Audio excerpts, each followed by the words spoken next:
ఏమండోయ్ యారా అబ్బాయి ఎక్కడికి నడుచుకుంటూ వెళ్తున్నావు? బండి లేక ఎంత ఎప్పుడు వచ్చినాయి రా అబ్బాయి నీకు? షోరూమ్ ఇవాళకి బండి ఎవడేటి నీకు? ఇంకా ఆగండి ఆ షోరూమ్ నుంచి బండి తెచ్చుకోవడానికి వెళ్తాను. షోరూమ్ ఫోన్ చేయడం మనకి ఎండ మట్టికి ఎరగదీస్తుంది, ఎండ వెళ్ళాల్సి వస్తుంది. మనల్ని అయితే సాయంత్రం 4 గంటలకల్లా రమ్మన్నాడు. ఎందుకంటే మన బిల్లు చాలా పేమెంట్ పెండింగ్ పడిపోయింది. యాక్చువల్లీ షోరూములు తప్పేం లేదు. వాళ్ళు 10 రోజుల తర్వాత ఫోన్ చేస్తామని చెప్పారు. 10 రోజుల తర్వాత ఫోన్ చేశారు. కానీ మనం అమౌంట్ చూసుకోవాలి కదా. అమౌంట్ లేక మళ్ళీ వస్తానని అమౌంట్ చూసుకుని వస్తానని చెప్పాను. అలా షోరూమ్ లో రాగానే చిన్న పని ఏదో ఉన్నట్టుంది, అది చేస్తున్నారు. ఆల్మోస్ట్ కంప్లీట్ అయిపోయింది. మన బైక్ రిపేర్ చేసేది ఇయనే అనమాట.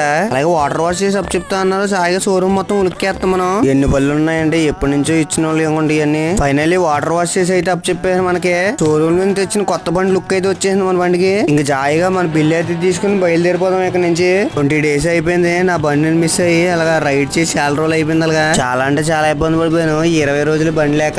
ఇక్కడ నుంచి అయినా బండిని జాగ్రత్తగా చూసుకోవాలి. ఉంటానండి, అయితే మళ్ళీ కలుద్దాం.